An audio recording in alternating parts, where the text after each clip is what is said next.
Over to you, Angela. Thank you very much, Mr. Kweku Antwi. So I will also address myself in French, as you said, to our francophone audiences who are joining us now. Bienvenue à ce forum virtuel organisé par AODIRF et GODAN. Nous discutons aujourd'hui le thème de la numérisation du commerce africain dans les secteurs de l'agriculture et de la nutrition. Je me nomme Akua Asante, alias AAA, et je suis votre présentatrice et co-modératrice en compagnie de Monsieur Kweku Antwi pour ce webinaire qui ne devra pas durer plus de 2 heures. Nous avons donc aujourd'hui des personnalités très illustres telles que Dr Abebe Haile Gabriel, représentant de la FAO en Afrique, Monsieur Paul Bartel, responsable des données pour la branche d'Afrique de l'Ouest à Servir, professeur Laurette Dubé, Université McGill du Canada, Akinreni Peter Théo, PDG, Africa Rapporteur Network. Nous avons également Monsieur André Lapierrière, directeur exécutif du Global Open Data for Agriculture and Nutrition, GODAN, Mokhtar Yedali, chef de la Société de l'information à l'Union africaine, et enfin, Madame Lucie Ekwa Chrede Kweno de la Fédération du business agricole au Ghana. So again, I was just saying that we have illustrious personalities here today with us, Mr. Dr. Abebe Haile Gabriel. We also have Mr. Paul Bartels, we have Professor Laurette Dubé, we have André Laperrière, Mokhtar Yedali, Lucie Ekwa Chrede Kweno, and of course, they will be introduced again by our very good co-moderator today, Mr. Kweku Antwi. Just a reminder that the objective of this webinar is to align the African free continental trade agenda with linkages in the digitization where is your face mask? and agriculture value chain in Africa. Kindly please mute your microphone, Mr. Godfred Frempong. Please mute your microphone. Kindly mute your microphone. Okay. Everyone who is not speaking has to mute their microphones. Thank you very much for assuring that this program goes on very smoothly. The objectives of this webinar are to develop a guidance policy for Digital Africa Agriculture Trade Policy Guide, to also advance open data principles across African nutrition and agriculture value chain. En effet, la numérisation offre de nouvelles opportunités pour stimuler l'économie grâce au commerce électronique, réduire les formalités administratives et réduire les coûts commerciaux grâce au gouvernement électronique et à la numérisation des services publics, sauter les étapes et participer à la 4e révolution de l'industrialisation. Ce potentiel est encore plus grand pour les pays en développement sans littoral, les PDSL.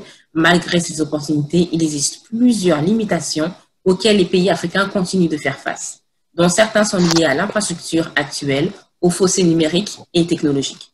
Par exemple, selon les chiffres communiqués par l'Union internationale de télécommunications, en 2017, seulement 21,8% des Africains ont accès à Internet.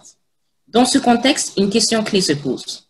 Que signifie le commerce numérisé pour le secteur agricole en Afrique? Le concept de ce webinaire repose donc sur une adoption des technologies nécessaires pour stimuler la croissance économique agricole, puisque le commerce numérique des produits agricoles africains, des semences à l'assiette, offre une grande variété d'opportunités essentielles au succès des villes et des nations. Non seulement nous serons en mesure de contrôler les maladies des plantes et des humains grâce à la science biologique, mais nous fournirons également une nutrition qui permet une vie saine et des personnes en bonne santé tout en maintenant l'intégrité environnementale pour les générations à naître. Accueillons donc le président de l'AODIRF, M. Wisdom Donkor, afin qu'il nous souhaite la bienvenue à ce webinaire. I wish to welcome Mr. Wisdom Donkor, President of the Africa Open Data and Internet Research Foundation, for his welcome address. Please, Mr. Wisdom Donkor, if you are here with us, do unmute yourself and share the address. Thank you. After this, a report will be produced and then everybody will have copies. So Angela, thank you so much for agreeing to moderate alongside Kweku. Thank you very much, Mr. Wisdom Donkor, President of AODIRF. We are now going to switch over to Mr. Abebe, Dr. Abebe Haile Gabriel. Nous allons donc donner le micro à Dr. Abebe Haile Gabriel, représentant de la FAO en Afrique, avec notre discours d'ouverture. Dr. Abebe Haley Gabriel, UNFAO representative for Africa. He is a national of Ethiopia with more than 30 years of extensive experience in strategic leadership and management in complex environments at national, sub-regional, and regional levels, focused on agricultural and rural development in Africa. Mr. Haile Gabriel joined FAO in 2015 to serve as Deputy Regional Representative for Africa and Representative to Ghana, and since 2017 as the Regional Program Leader for Africa, during which time he played a lead role in refocusing and aligning FAO's regional initiatives and strategic programs in Africa with the priorities espoused by key national and regional partners for improved program delivery. Dr. Abebe Haley Gabriel, we are extremely happy to have you on board. If you are indeed online, kindly unmute yourself and share with us your keynote address. Thank you. Thank you so much, Madam Moderator. Can you hear me? In conclusion, deliberate investment in infrastructure and in skills development will be required for improved access and affordability of digital services to support the agri-food transformation agenda. Thank you for your attention. Over to you. Thank you very much, Dr. Abebe Haley Gabriel. We had indeed a great keynote address which you made, which I think opens the program in a way that has to be open, because it lays the foundation for all the questions that are going to be answered later on by my co-moderator, Mr. Akua Asante. For the Francophones who are following us, I will just summarize what this great man said. Premièrement, un grand merci à tous les partenaires et aux collaborateurs qui ont permis d'organiser cette conférence virtuelle. L'Afrique possède des millions de producteurs dans les secteurs formels et informels, ainsi qu'une population vibrante en quête d'opportunités de croissance économique. La numérisation offre plusieurs atouts. Et bien sûr, grâce au progrès de la technologie dans le secteur de la télécommunication, par exemple, le commerce en Afrique connaît un développement. Par contre, dans quelques années, on comptera probablement 270 millions d'emplois en Afrique qui feront tous recours à la numérisation, ce qui représente 650 millions d'opportunités pour conduire des stages et des formations, un meilleur accès à l'Internet donc, aux modes de paiement électronique, aux collectes de données et bien d'autres choses encore, permettront la zone de libre-échange continentale africaine de faire un plus gros travail sur le continent. Elle existe en effet pour exécuter l'agenda 2063 dans les plus brefs délais. Thank you very much. We are going to switch to now to the rest of our program. We're going to have a presentation from GODAN, a 15-minute presentation. So I will just leave the floor to our host here to carry on the presentation. Thank you. Yes, thank you. Over to you, Angela. Sure, thank you, Mr. Akua Asante. We will definitely cycle back on our other speakers. In the meantime, time to welcome Madame Lucy Akua Trede-Queno, a fellow Akua, from she's a global goals advocate and an award-winning consultant with over 17 years of experience in the development sector, specifically in the area of management and international business. She is the co-founder of the Agri-Business Value Chain Federation, ML Business Solutions Center, and Shea Naturals. She also doubles as a management consultant for Shinkafa Buni Rice Farmers Association, where she played a pivotal role in its formation in 2016. She recently won the most influential woman in business and government for the small and medium-scale enterprise sector for Ghana and West Africa during CEO Global Magazine Essays Pan-African Awards for 2019-2020. The big woman we have here, Madame Lucy Akua Trede-Queno de la Fédération du Business Agricole au Ghana. Please, the floor is yours. We are happy to have you.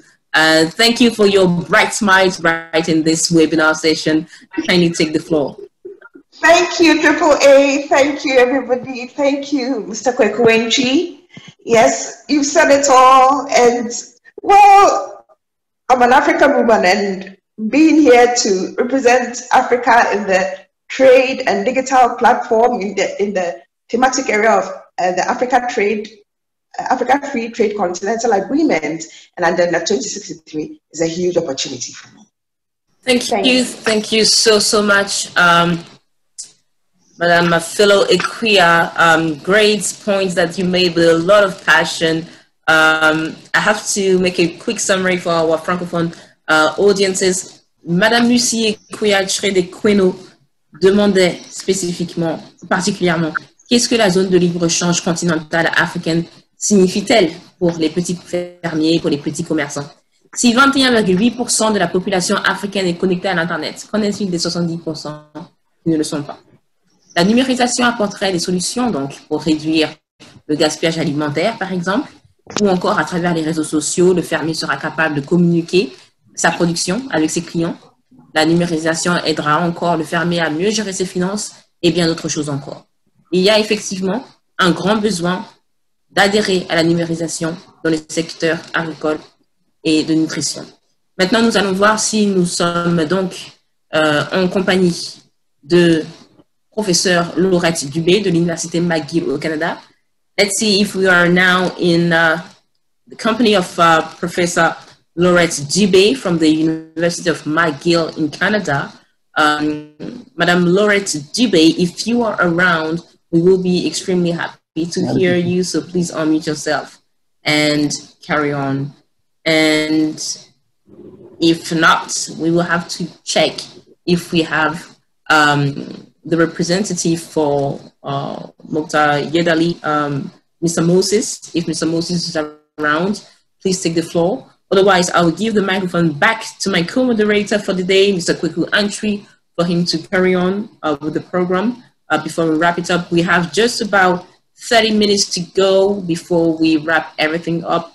So we are hoping that we can do so and bring you the best of insights before we conclude the conference.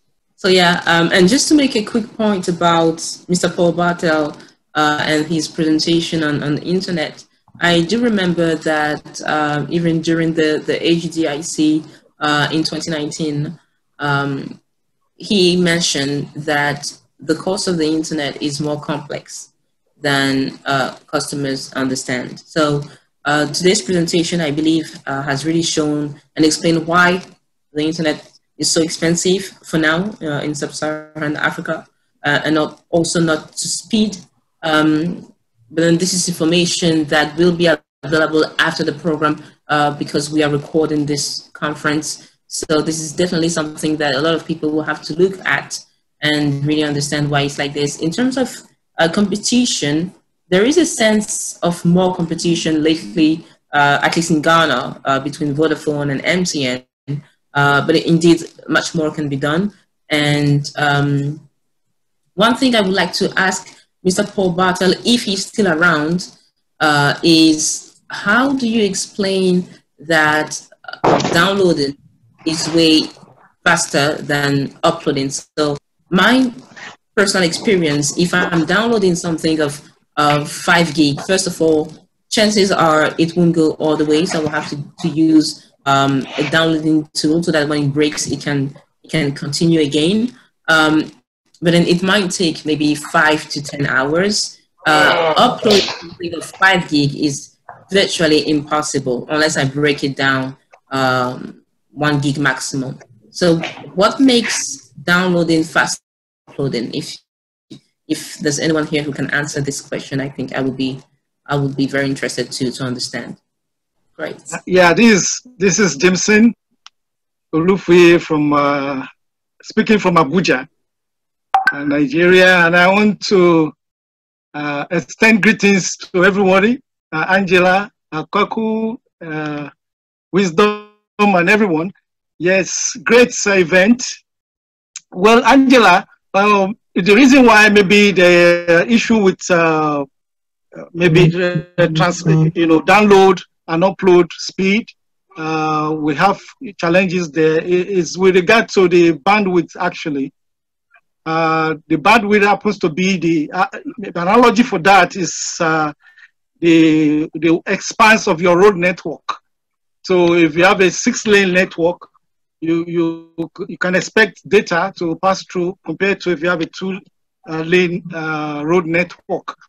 So even if you have a wide network, you still need to, it can still be metered with regard to, that brings about the issue of net neutrality. Can all people be allowed to just pass their data through the big network, or it has to be metered based on the rate or the data plan? So basically, do we have the infrastructure? So we need to have the infrastructure first. That is big roadway, comparable to a big roadway, maybe like 6-lane road network. And if we have a big infrastructure, big road network, we still have to now meter to know how much data needs to pass through and who has the right to pass through the fast lane and things like that. So there are a number of issues that are involved in that. But firstly is the issue of infrastructure. It needs to be really broad, and that's why we talk about broadband. And then after that, we now talk about, say, data plan, and then the cost as well. So that's where regulation comes in to ensure that prices are capped, so that those that have the infrastructure will not make too much money and things like that. I don't know if that explains anything. Yeah, it definitely does. It definitely does answer my question. We have Madam Lucy Akua who wants to come in, so please do. Let's look at it as an opportunity to use community engagement, to involve the youth, to use better ICT media to be able to disseminate information to the smallholder farmer. Thank you. Great, absolutely. Donc, comme Madame Lucie disait, inclure la jeunesse, inclure ceux qui comprennent très très bien la technologie pour aider nos fermiers beaucoup plus âgés, puisqu'effectivement, la plupart des fermiers en Afrique sont de la classe beaucoup plus âgée, donc 60 ans et plus. Demander à un fermier de 60 ans de se mettre sur son ordinateur ou d'utiliser son téléphone ne sera pas forcément très bénéfique. Effectivement, engager les plus jeunes pour répondre à ces problèmes semble être une très bonne solution, comme Madame Lucie disait. So just summarizing your answer for our Francophone audiences, we are nearing the end of the program. We still don't have Madame Laurette Dube, Professor Laurette Dube, and Mr. Moses from the African Union as well. Mr. Kwekuantwi, do you think there's a chance for us to have them on the program, or should we unfortunately wrap up without their intervention? Yeah. Yes, I just got a text message from Moses. He's saying he's having difficulty in connecting. Oh, okay. So, yes, that's it for Andrea. Angela? Thank you, Mr. Kwekuantwi. I'll switch to French first and then I'll close in English.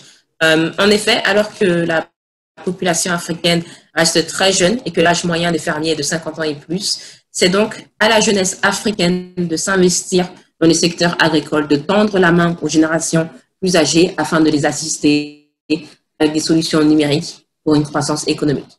Moi, j'ai été très ravie d'être votre présentatrice aujourd'hui et comme modératrice avec M. Kwekuantwi. On se retrouvera très prochainement, je l'espère. Nous avons bien discuté sur le thème de la numérisation dans le secteur agricole et nutrition. Donc, pour moi, ça sera tout. Mon nom, c'est Angela Akua Asante, alias AAA, et vous trouvez sur les réseaux sociaux.